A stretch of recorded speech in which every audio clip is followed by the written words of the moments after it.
because the front runner is like a cop who is insane. Okay, we talked about his takes on I think I talked about his takes on like how schooling should operate. It's like not a single parent will vote for this dude. Like anyone with half of a fucking brain cell would literally hear what what's his face had to say.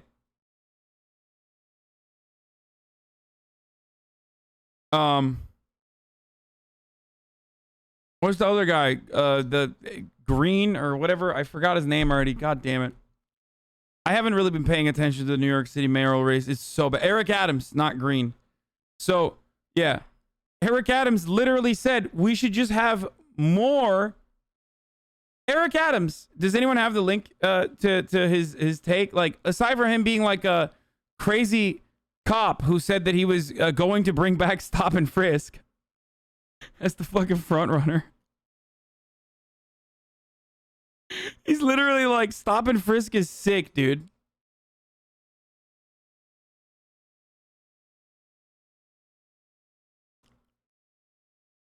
He said, Eric Adams said that, you know, because of online learning. Here it is. Here, let's just hear his words. Wait, no. That's like really stupid. That one we've already watched a million times over. I want to show you this. I want you to hear his own words about what his solution is to education in New York. Like, this is literally how to win 0 fucking parent votes speedrun. The new technology of remote learning, you don't need children to be in a school building with a number of teachers. It's just the opposite. You could have one great teacher that's in one of our specialized high schools to teach 300 to 400 students who are struggling in math with the skillful way that they're able to teach by using the new technology of remote learning. How nuts is that, dude? It's like, not only is it a horrible proposal, okay? Not only is it a horrible proposal across the board, but it's also so deeply unpopular. Like, if there's one thing that parents fucking hate, it's remote learning, dude. Do you not have children? Like, are you so used to just simply treating them like enemy combatants in your own home where you like search for contraband that you know, didn't ask them how they feel about remote learning and shit?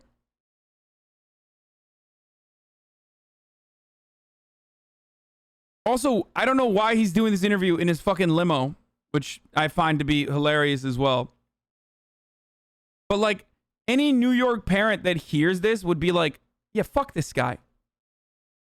Okay? Like, absolutely fuck this guy. Was he not around in his New Jersey home that he wasn't aware of like what was going on with remote learning?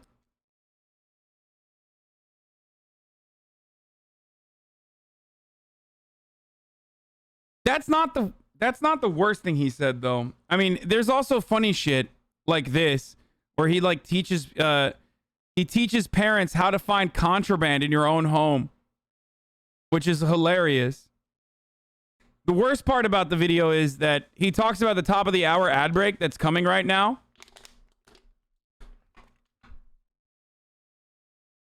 Where he's just like Twitch chat, be warned. At the top of the hour, there's always a 60-second ad break. But the best part about the video is that he fixes it by telling you how you can avoid those ad breaks, though. He says you can use a VPN or an ad block. Or you can subscribe for $5 or for free.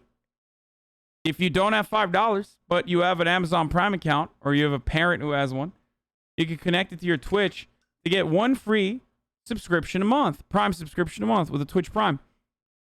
At which point you will have, you will be able to avoid the ads. Here's the ad break now. Was that good? Did you guys like that? Stop trying to rape my ad breaks. Trigger warning, Ted Cruz. Let's hear what he had to say. And this is not about the right to vote. When you have millions of illegal aliens registered to vote, when you have felons registered to vote, when you're inviting voter fraud through striking down photo ID laws, through striking down ballot harvesting laws. Millions of illegal aliens registered to vote. That's crazy, man. I had no idea that was going on. Motherfucker said when you have felons registered to vote, like why shouldn't felons be able to vote? So stupid. What you're doing is stealing the right to vote from legal citizens. This is brazen, it's cynical, and it's worth noting that when Republicans had the White House and both houses of Congress, we didn't try this. We didn't try to rig the system so that our side could never lose an election. This is an abuse of power from the Democrats. And I got to say, at least so far, the media has not covered even a fraction. Media covers it, just not in the way that you want to cover it, i.e. you want the media to fucking lie about it, and that's why you're upset. That's why you're fucking bent. It's so stupid, dude. I love Ted Cruz and how fucking idiotic and pathetic he is, dude. Anyway, that was a fun little brief segue there from Theodore, Jebediah, Raphael, Edward Cruz. Okay.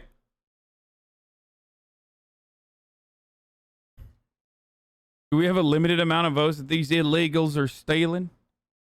Oh, have you ever heard the wisdom of Madison Cawthorn? I mean, I think he didn't say anything too wrong in this. I can't believe I'm saying this, but yeah, I saw this clip. But I mean, the notion that like we all need guns to defend ourselves from a tyrannical state is like ridiculous, and I don't actually agree with that. But you know, because I think a state would just fucking roll us easily. But he did DM me, yes. Madison Cawthorn literally DM'd me, and I think he wants to come on the show, which I haven't decided if that's a good idea or not. Didn't see that what I'm making allusion to, but he's asked, I think it was Senator Kennedy who asked him, define an assault weapon, and he sat there and said, duh, I can't define an assault weapon. Yet they want to take something called an assault weapon, which you and I both know doesn't exist. They want to take it away from us. So doesn't that just basically undermine? Go ahead. Yeah, well, you know, I actually saw him try and walk that back and say, well, you know what, the definition of assault weapons is anything that shoots a semi-automatic round, something that you can pull the trigger multiple times without having to reload, and it shoots. That is basically every single modern sporting rifle in the United States of America. But let me tell you, the Second Amendment is not written for sporting. The Second Amendment is so that the tyrannical government ever wants to rise up. First of all, that's literally untrue. The Second Amendment, in the way that Americans and the Supreme Court understood it until recently, was literally just for sporting. Okay, it was not for like overthrowing a tyrannical government. That's a new perspective on it. That's a relatively new perspective on the Second Amendment. Okay. And even then, it's like, it's supposed to be a fucking well-regulated militia. So, you know, take that information, take whatever information you will with that. I mean, regulation is literally in the name. I'm sorry.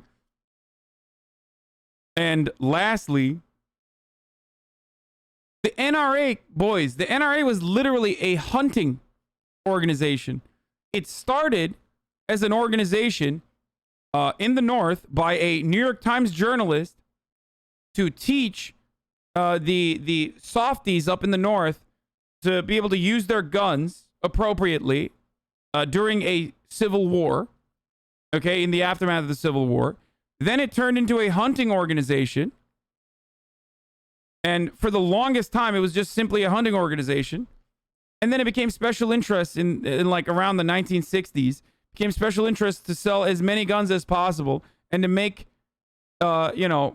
it just became an organization that was fighting the Supreme Court in every way, shape, or form to ensure that, people could purchase rocket launchers and shit, okay? Anyway, I don't think the Second Amendment can protect these hogs from a tyrannical government with tanks and planes. Can stop them. And if anybody ever wants to say, oh, well, you know what, citizens with a few small arms fire would never be able to stop the federal government, I absolutely disagree. Ask the Viet Cong how they handled the Marines and the Army in Vietnam. So that is actually the correct take. This is a correct take. That, like, the American military got fucking rolled by guerrillas that were also well armed. The Viet Cong was able to absolutely cumpster and dumpster the American military. It's the fucking truth. And you can even make a similar argument to what's going on in Afghanistan. Like, fighting insurgencies on their own soil is very difficult. And that's, you know, part of the reason why people will make the accurate argument, or rather not accurate, but like the argument that it is actually easier for people to fight back against a tyrannical government than the way we make it seem. They weren't using off-the-rack AR-15s in Vietnam? Do you think the Viet Cong was not fucking... Look, they might have been rice farmers and shit, but if you think that they weren't actually like very well situated to push back as a consequence of the People's Republic of China and the USSR giving them at least some weapons, you're foolish. They had a better weapon than the AR-15, the AK-47.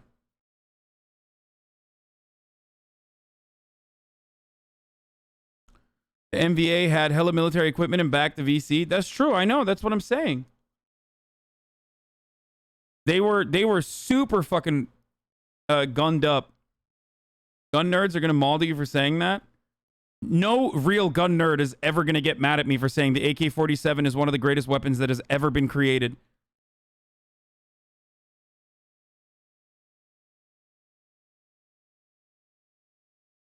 Like, actual gun nerds will literally agree with me. What the fuck are you talking about?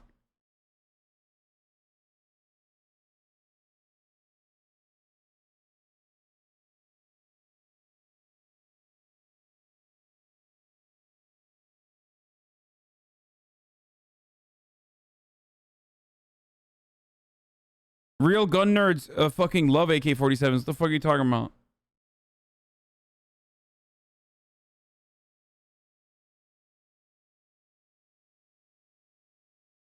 I am a gun nerd, and fact is fucking facts. Yeah.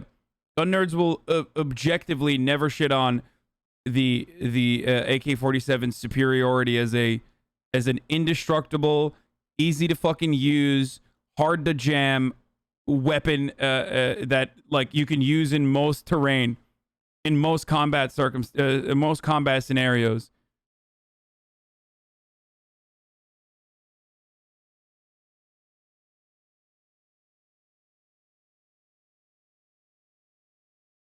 Yeah, the AK-47 is the Toyota Hilux of guns, straight up.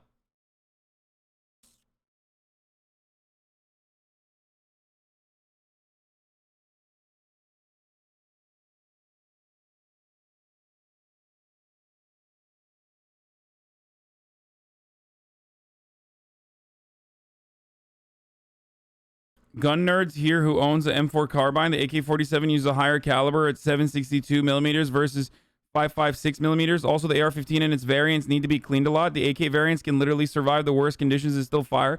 You can literally fucking fire it after just like rolling around in the fucking sand with it. So good luck doing that with any other weapon, dude. Like, you can literally go in the water, get out of the water, and shoot.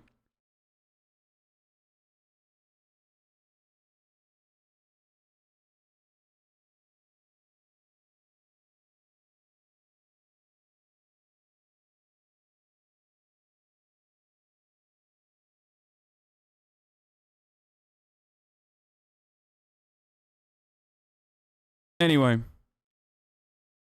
AR-15s are more accurate and more customizable to fit the shooter. Okay.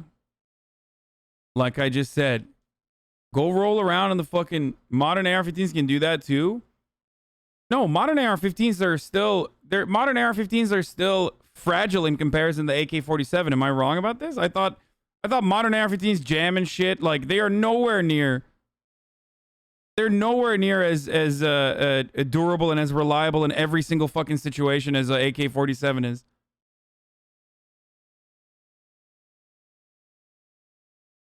You have to clean it. They jam.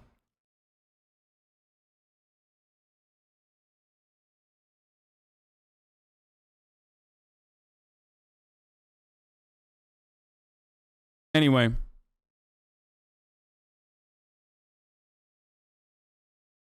Also, it's not great to make a comparison. Anyway, we were talking about it.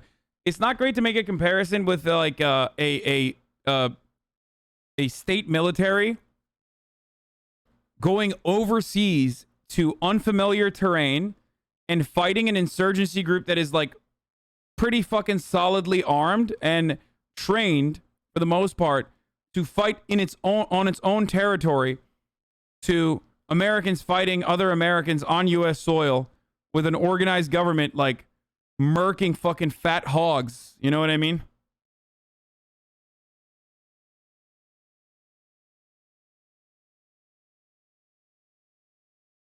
If you're talking kill count, it wasn't even close. Sure, the war was lost, but it was the politicians who lost the war, not the American soldier. Man, it's kind of weird to just be like, dude, we fucking actually won. We actually won Vietnam, bro, because we fucking, you know, used Agent Orange and napalm all over it. Dude, we did mass genocide, bro, so we won the war, bro. That's big copium for you, dude.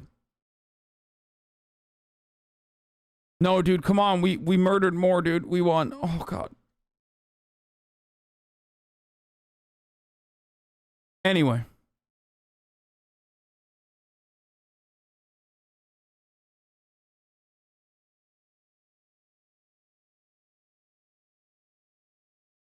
That's my copium voice.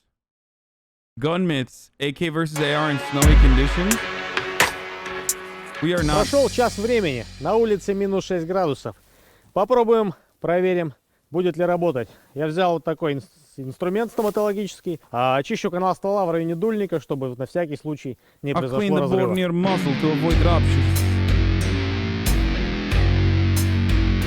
Let's see what happens. This is AK-47 AR-15. We put both guns. Сука, блядь, we put both guns in cold condition. See what happened. АК-200.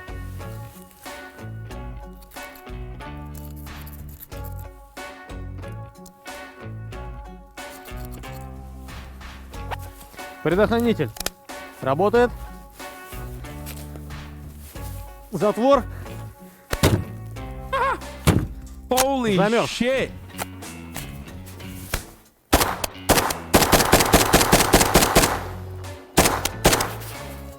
После того, как вручную помогли, все работает. Магазин отсоединяется, присоединяется. Motherfucker said, this is why Russia doesn't win wars? What are you, crazy? What wars is Russia not winning? Все работает. This is the warmest Russian. ЗИК 551. The Zik. Предохранитель перевелся с усилием.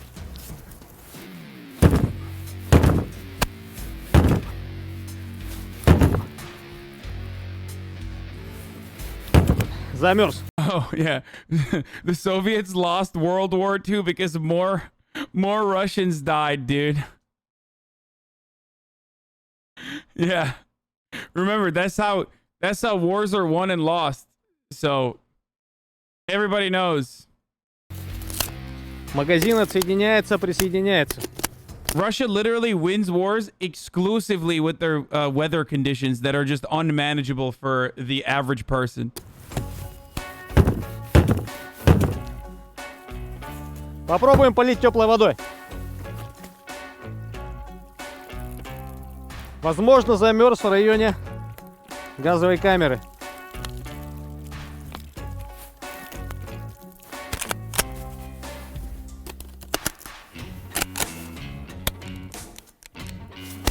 Не закрылся.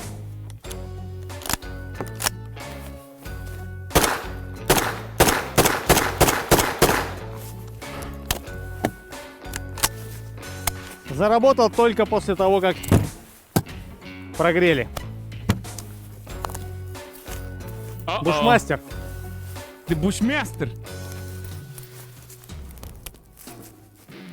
Замерз, рукоятка не двигается. It's weak, pathetic, is frozen. Bushmaster is bullshit. Pathetic American Кнопка weapon. сброса не работает. Предохранитель переключился с большим усилием. Пробуем поливать. Zero shot this works. Oh, never mind. После того, как прогрели, полностью работает. Но сама по себе винтовка замерзла. Варп. Varp. I was wrong. Не двигается. Предохранитель переключил с усилием. Магазин не отстегивается. Yeah, has to be watered down like some plant. What is this pussy shit? Good one, Chatter. That was funny. Guy in the Baka 12. Magazine. What is this? Some vegan bullshit. Пробуем теплую воду.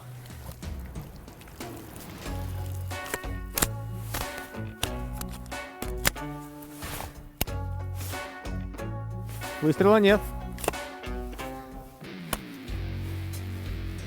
I mean, he's literally he is 100% you know,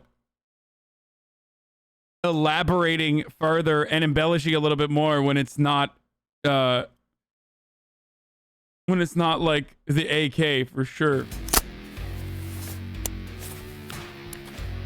Патроны в магазине замерзли. Не подаются. He's hamming it up. Не закрытие. Закрыл. Pathetic. I hate shooting this. Теперь работает. Спортивный кастом. Очистим дульник.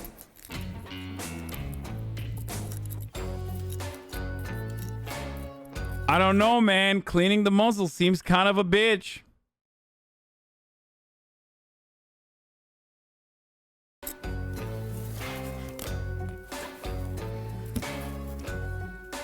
Замерзла. Здесь вообще кусок льда. Предохранитель крутится. Кнопка сброса не работает. See?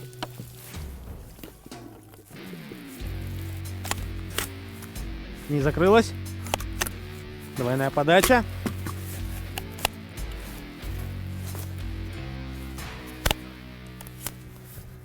Типичная для арт-системы двойная подача.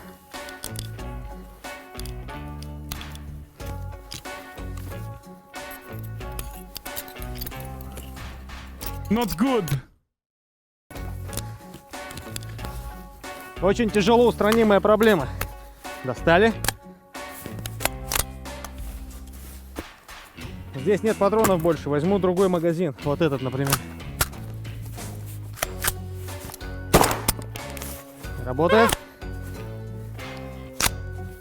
Не закрыл. Не закрыл. Не закрыл. Закрыл. Спортивная работает тоже только после прогрева. Ну и самое главное, 2 Хекер Коха. Этот мы обезжирили.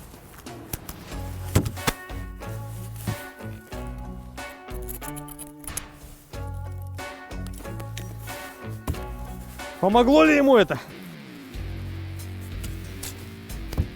Ну, он двигается. Шторка не хочет открываться. Oh no. Не хочет закрываться. Кнопка замерзла. Предохранитель крутится с усилием. Магазин не отстегивается. Теплая вода.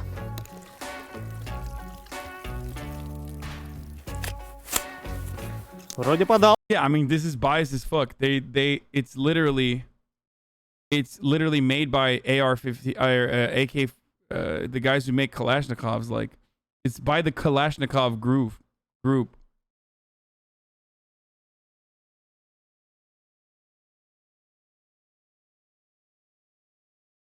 It's frozen. All right, I'm bored. All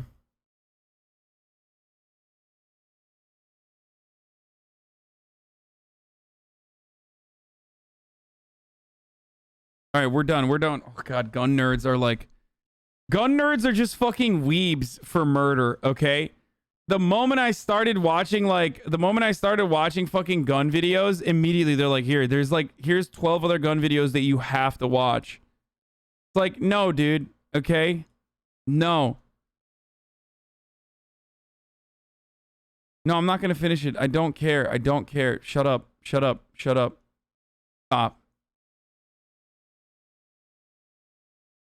There's a new donkey vid. Let's take a look. C3, B3, 4, 5, 3, 6, 3, 7, 3 more. What does AR stand for? Assault rifle, obviously, of course. Assault rifle 15.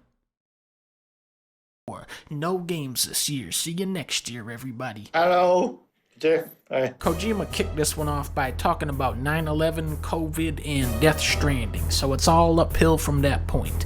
I do not like this game. No, it's not Armalite, dude. It's assault rifle 15. No, it's actually automatic rifle 15.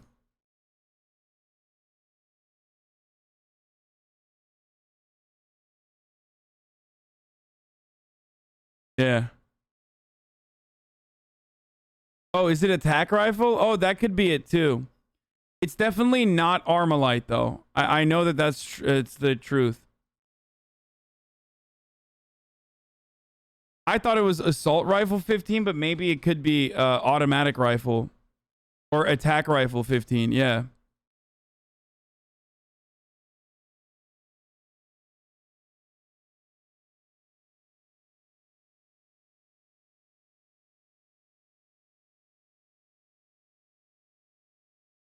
But damn, does this game have the best trailers? Because the AR-15 is an automatic rifle.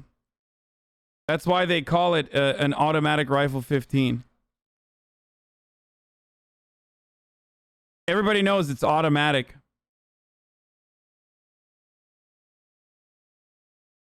And not semi-automatic, fully automatic.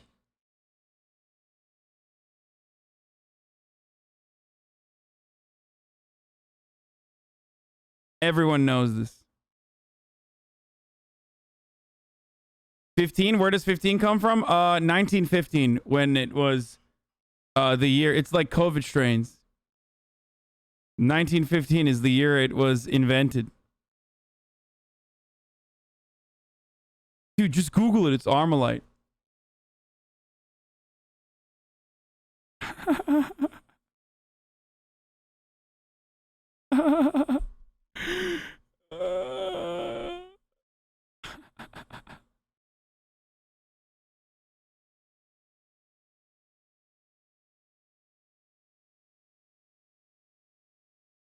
It's the Colt Armalite AR-15, not assault rifle 15. Lol. No, you're wrong. You're literally wrong, dude. Built in 1915. Built in 1915. It's called the Attack Rifle 15. And it's because it's like built for attacks and assaulting.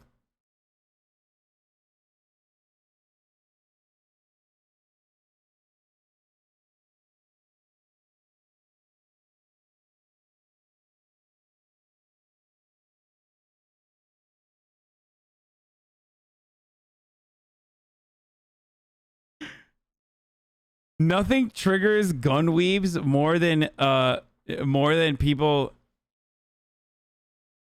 falsely claiming, or not falsely, is saying the truth about the assault rifle 15.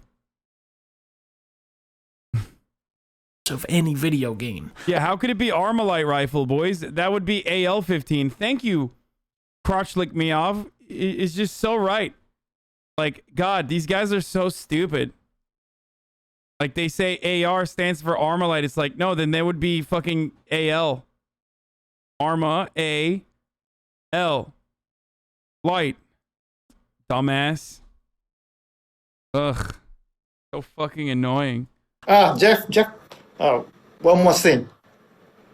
A lot of indie game premieres. There's 1, 2 strand type games, 2 claymation games, 1, 2, 3, 4, 5, 6, 7 Pokemon Snap type games. One of them is called Paparazzi. 15 farming games, 4 Left 4 Dead type games, not counting Overwatch 2, which showed us a 3D model of Baptiste.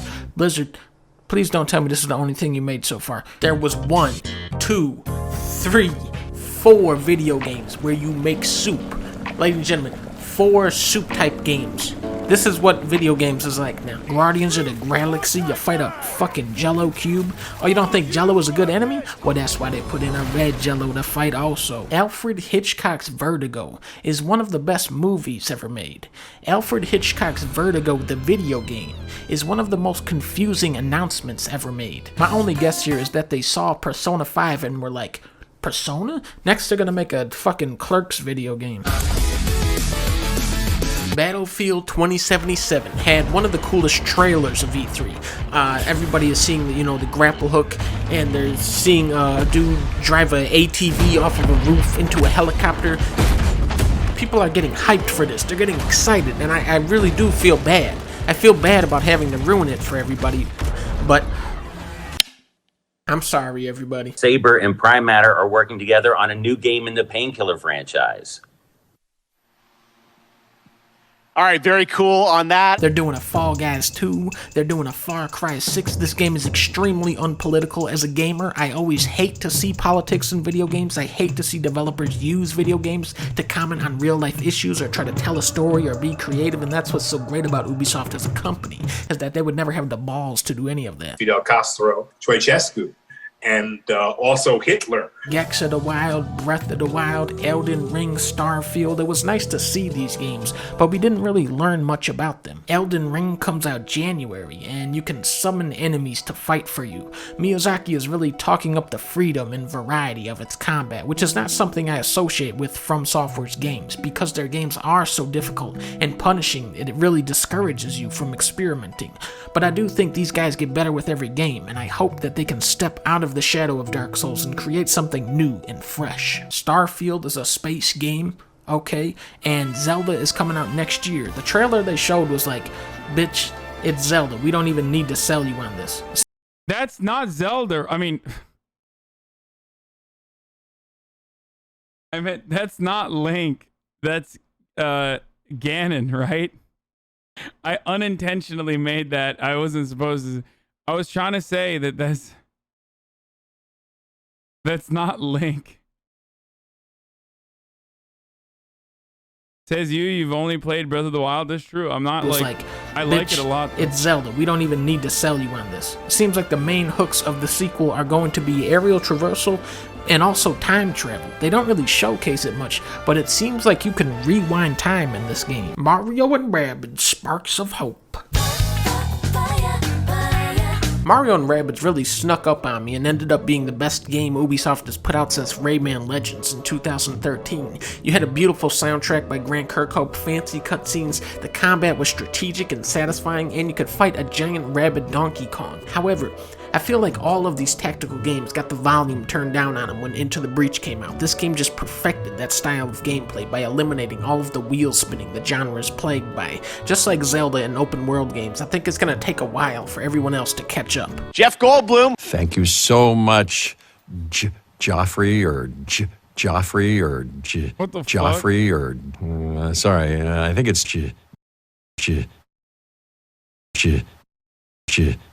World premiere. Are you a fan of dinosaurs? I won't get angry if you aren't. Nope. What? Somerville. Okay, this is the story behind Somerville. Playdead. The guys who made Inside, the two co-founders were pissed off at each other, so one of them bought the other guy out of the company, and now they're making two separate games. Best case scenario, we get two incredible games. Playdead still hasn't showed their game in action, but Somerville is looking good. Very polished looking, and I just love this type of visual and atmospheric storytelling. E3 actually brought me in this year. They were interviewing a bunch of streamers and YouTubers about their favorite indie games. They even had the guy from The Test around there. Florence, Across the Grooves, Stardew Valley, Oxygen Not Included, Firewatch, Everhood is definitely my favorite indie game. Evans Remains, Slay the Spire. How come I wasn't asked to be on this, dude? What the fuck? Freeze, very good. Dead Cells, Cuphead, Inside, the side scroller, What Remains of Edith Finch, Hollow Knight, Celeste, Journey, Little Nightmares. You already know this. Among Us. Bike Race 2 Million looks like a hilarious clusterfuck. Co-op WarioWare is coming out this year. They've announced a sequel to a Suikoden game that hasn't even come out yet. I can't make this shit up. These ideas are beyond my level. We have this decorative ball. It's wild that this motherfucker, who's been like one of the biggest DGG Andes, has been in here for 19 fucking months, dude. So strange to me.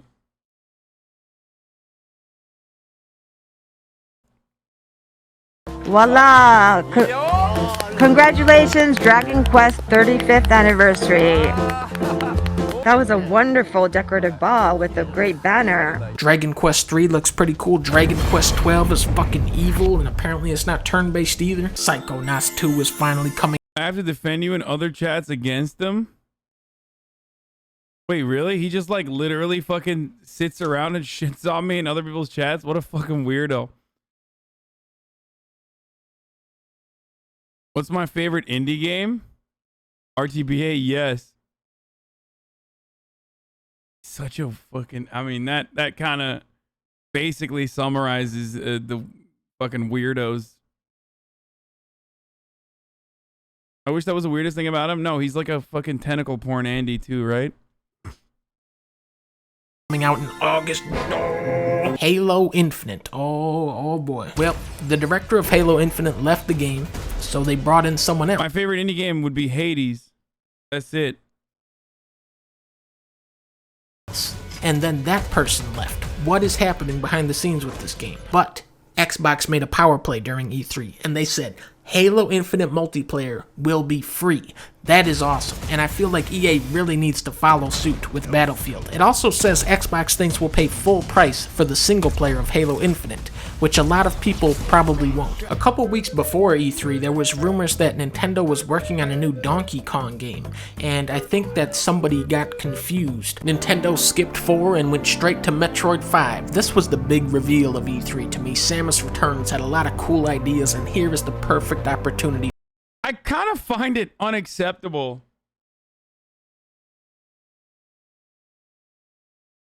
I kind of find this unacceptable still. Like, I know people are going to get mad at me for this, but like, it's fucking wild that like the big AAA title game that's coming out is fucking 2D. Get mad all you want, dude, but like, what the fuck?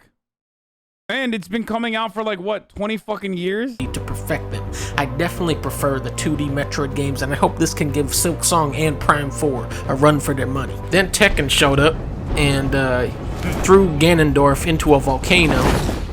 So he's dead. Well, he was already dead. He's throwing him in the pit, get it? That's just arms. You can throw them in there. Ain't nobody care about that. Oh no! No, Kirby, no! Don't kill. Oh! No! He killed Kirby.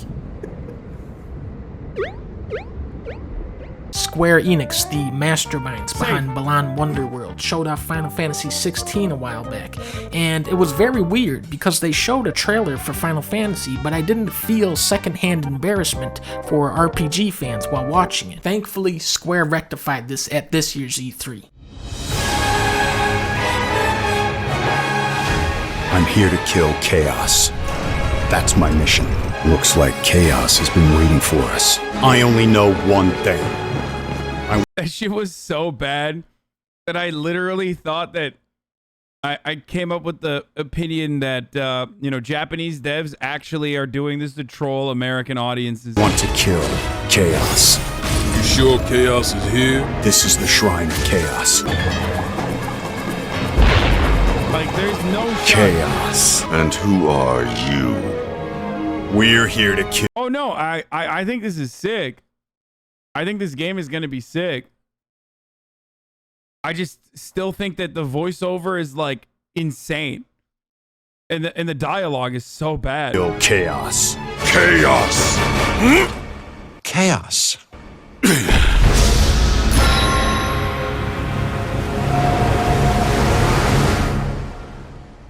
Looks pretty epic, right?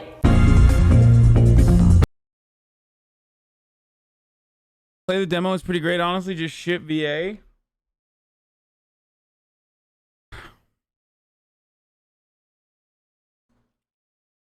Joe Rogan and Kyle Kalinske on the Putin-Biden summit. Hey, friend of the show, Kyle motherfucking Kalinske was on the Joseph Robinette Rogan podcast. That's exciting. Stop saying hungry, dude. Stop. Stop. Stop it.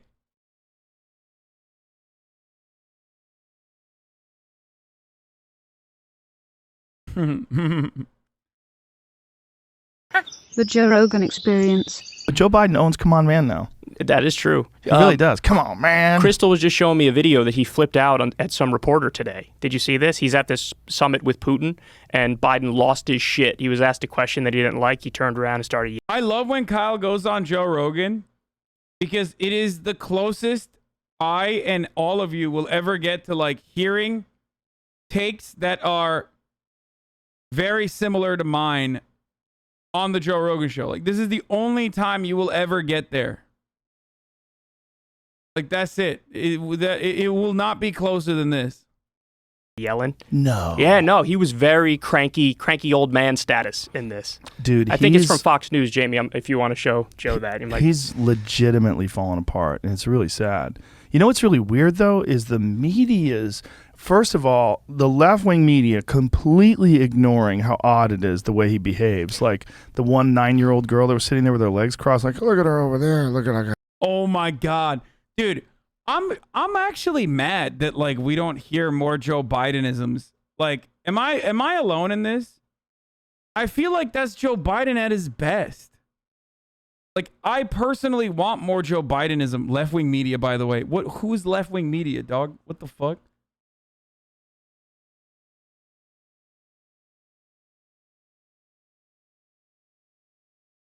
Like a 19-year-old girl with her legs crossed. Like, what the fuck are you saying? Like, what is that? So there's... But hold on, I'm sorry, go ahead, yeah. But then they'll, like, pretend things are happening that aren't. Like, Glenn Greenwald called it out today on Twitter. I was reading his Twitter feed. Some guy was talking about how Putin and Biden shook hands and then how Putin looked away. And then Biden's looking him in the eyes as if he's trying to say... That's just alpha frame, sigma frame, bro. You just don't know any better. Pah! Pathetic, dude. I thought someone with a fucking, ape brain like Joe would recognize when a alpha is holding frame, brother.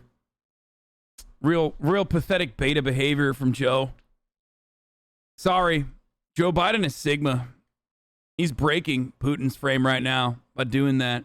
That in any way Putin is scared of Joe Biden, that Joe Biden is like dominating Putin. Like, what if bizarre, like, and Glenn described it perfectly. Like, go to Glenn Greenwald's Twitter because it's so strange because they do this thing where these world leaders, they shake hands and they look at the camera and they shake hands and look at the press.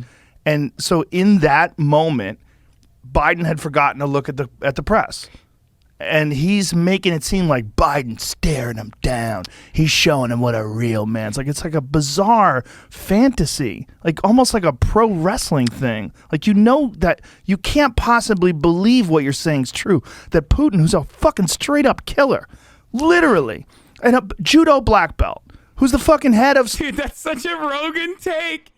The first part of this is like, it's true. Like, imagine thinking that Vladimir Putin is afraid of senile Joe, but like he's got to go to he's a judo black belt. This is what I want, dude. I want this. This is the takes that I need to fucking hear from Joe Rogan, dude. He's a judo black belt. Oh my God, dude. The Soviet Union, well, whatever, Former Russia. Soviet Union, Russia, yeah. Forever. And probably will Yep. be till he dies. Killed a gang of people. Killed a bunch of people don't like him. Killed a bunch of people talk shit about him. Made journalists disappear allegedly. Allegedly, all those things I said allegedly. Like, oh, there's like Joe, you better watch out, big man. You need to... Did he say Soviet Union? Wait, did I miss him say that?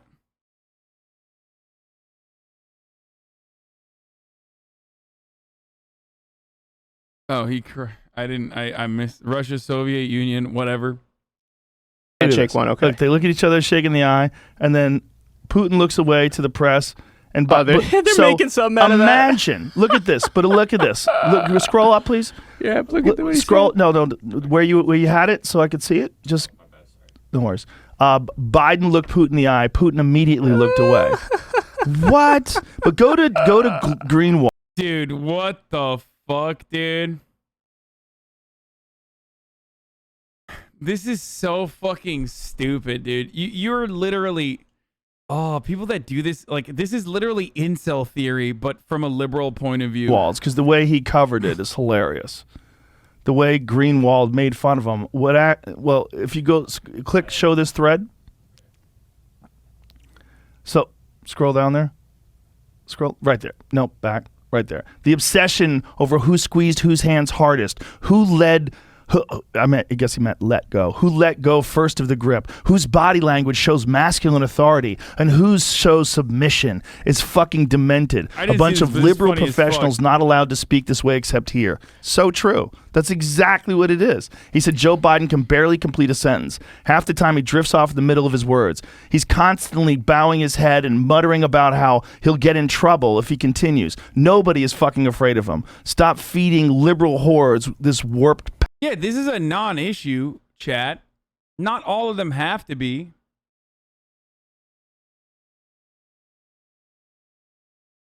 Wait, what the fuck is this? Kyle has some cringe takes, but he usually just seems like a normal dude and not one of those weirdos like Hassan Piker. I can't hate him. His foreign policy takes are good. Just curious why you think Hassan is weird. He probably is more grounded than most individuals adjacent to him than you think. Not OP, but I don't think Hassan is everyone's cup of tea. He even acknowledges it. I wouldn't doubt he's more grounded than people adjacent to him, although that's not a high bar by any means. I've seen him in debates and clips of his streams. He's pretty much just a really aggressive socialist, yet also a state bootlicker. What? A state bootlicker?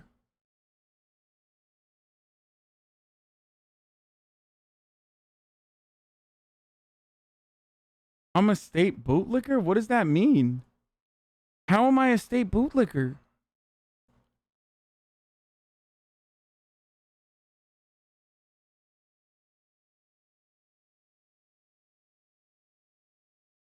That's confusing. Not libertarian, a state bootlicker? Oh, because I make fun of right-wing libertarians? Pablum. That's a weird word. Pablum. Yeah. So, yes, I'm sorry that I appreciate roads and infrastructure. My bad, okay? I know. Boys, I know. Yes, I admit it. I think roads are fucking sick. I think infrastructure is fucking sick. I think the American government is incredibly powerful and could do a lot of good, both domestically and internationally, if we reappropriated the funds into the right areas, okay? I'm sorry. I like that stuff, okay? I'll admit it. I'm a state bootlicker, dude. Pablum. You ever use that word, Jamie? Pablum's a good word. So it's interesting because this is why people hate the media, right? Everybody feels like they're arguing more from a narrative than they are just sort of objectively describing what's happening. And with Biden, it's particularly weird because early on in the Democratic primary, when the media was convinced it's not going to be Biden. It's going to be Pete Buttigieg, or it's going to be Kamala Harris, or it's going to be, whoever, fill in the blank with whoever imploded and was terrible. They actually were open and honest about the fact, for example, that Joe Biden's sort of sundowning and he's not all there and he can't really complete full sentences. And so they actually were the ones who brought it up in debates with him, for example. Julian Castro very famously was like, do you even know what you just said like 5 seconds ago? This was a big moment in the debate. And then they ended him, dude. Remember when, Julian Castro is like, he could have been a perfect fucking Joe Biden admin guy, He fills the diversity role. Like, he is still ultimately like someone who has like progressive takes, but he's a fucking neoliberal. And they literally fucking they ice picked him, dude. They eliminated him. The media would openly talk about, I don't know if Joe's all there anymore, but the second that he got the nomination, they stopped. Nobody's allowed to say it. And if you say it, you're a supporter. right winger. Exactly. Yeah. Even though, I was the biggest Bernie supporter out there, and I was like, here's a compilation of Joe Biden clearly having some mental issues. Yeah. And so it was just incredibly dishonest. And to your point on Putin and Russia, the narrative that they're using for Biden is he's tough, he's standing up to him. It was the exact opposite for Trump, where they were saying, oh, he's Vladimir Putin's puppet. Yeah.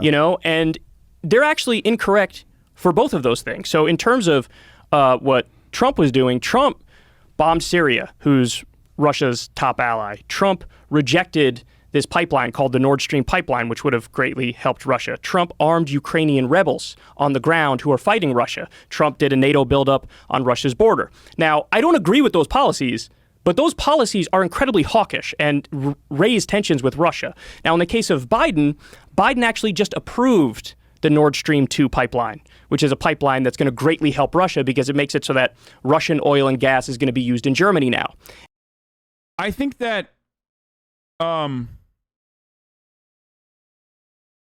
what Joe Biden is doing with respect to normalizing relations with Russia is not a bad thing. I don't think he thinks it's a bad thing either, though. I don't think Kyle thinks it's a bad thing. As far as what Trump did with Russia, like, it was business as usual. I don't know why. Like, the only weird stuff was aesthetically, Trump would routinely fucking come across as like defending Vladimir Putin to a degree that it was like weird that he wasn't like over the top reactionary against a foreign adversary. You know what I mean? That was the odd thing about Donald Trump's treatment of Vladimir Putin, is that like you never saw an American leader cape for a foreign adversary in the same way that like Donald Trump did. That was the weird shit. But as far as like America's interest in the region, like and the way we treat Russia or whatever, like our proxy wars and stuff, like that didn't stop. Zion, you should get Kyle on your stream at least once. He has been on the stream. I think that was the weirdest shit, though. I mean, and if you don't think that like Trump's behavior around Putin wasn't fucking strange, I don't know what to tell you. Like I was a big fucking criticizer of the Russiagate conspiracies, like going way overboard, way above and beyond. But like even then, like Trump's fucking POV on Putin was crazy. It was not like American leaders of the past at all. I guess American foreign policy really changed. Doesn't really change regardless of administration. Yeah, that's a never-ending sequence of violence. And so that's a very peaceful move. That's not hawkish. That's not raising tensions. So he's basically giving Putin something that Putin wants, which again, I actually agree with that. I see no problem with the pipeline, but they're framing it as if like, oh, Joe Biden, he's so weak and he's, Vladimir Putin, or excuse me, Joe Biden is so strong and he's dominating Vladimir Putin. Yeah, I don't understand why they think that they... Are you going to address the massive drama in the Discord? What? Why did you make a fucking sock account to drama bait for the Discord, you fucking pussy? Fuck you. Can do that, and that people won't be... Massive drama in the Discord. Suck my cock, okay? That's my fucking response to whatever the fuck's going on in the Discord now. Go outside. Shut the fuck up. Okay? There it is. I'm so close to just fucking nuking it, dude. I get so annoyed. Stop yelling at the regulators as well. There you go. It's so pathetic, dude. It's like literally the only fucking interaction that so many people have with like other human beings. So it becomes their entire life, and everything is like is like the most important thing that has ever happened. Every minute like interaction that leaves someone feeling a little upset is like, oh my god, this needs to be addressed immediately. This is the worst thing that's ever happened. And you're just like yelling at other people who were exactly like you at some point, who were kind enough to step up and like regulate, half of which you fucking chose to regulate the community. I don't touch it. I don't care about it. I don't do anything about it. It's all the fucking regulators that you're shitting on are literally doing this for you. Okay? If you don't want it, if you don't want the Discord to exist, like, and have to try to cancel you, yeah, I don't care. No one gives a fuck about those people, okay? Shut the fuck up. And it's not that they want to cancel me. They just think that I talk over them and belittle their true experiences. Because, like, once again, everything that I believe, my theory for change, is unfortunately too much for some people who want this to be a completely safe space for them. And it's not going to fucking happen. You are hurting so many. Well, the irony is, like, I would be hurting a lot more people if I fucking nuked the Discord. We had regs being literally racist and dismissing BIPOC issues and trans issues. Please, if you don't touch it, don't speak on it. I'm so tired. Oh my god, dude. Motherfuckers always are tired, dude. Everybody's tired.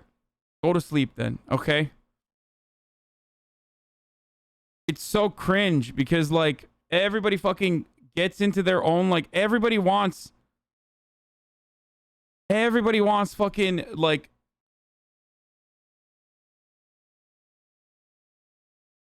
oh, I don't know. I don't want to talk about it any further. Honestly, no one cares. Okay, just don't. Just leave the Discord if it's terrible.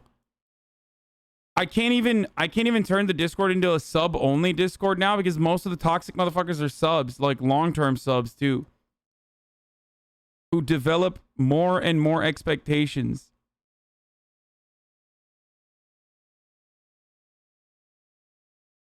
This is literally the take we all assumed you would take, to be honest. We are tired of you and the people you bring into the leftist space. Dude, you've been subscribed to me for 1 month and you've been following since June. Like, you're nothing, okay? How are you, like,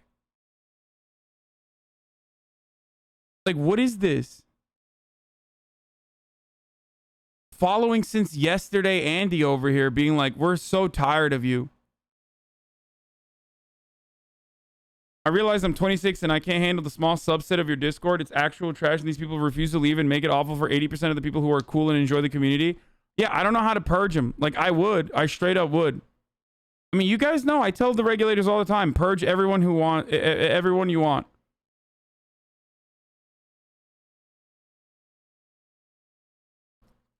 Go ahead. And it's really fucking annoying because people just don't, like, they don't want to leave. A lot of people have, let me tell you something.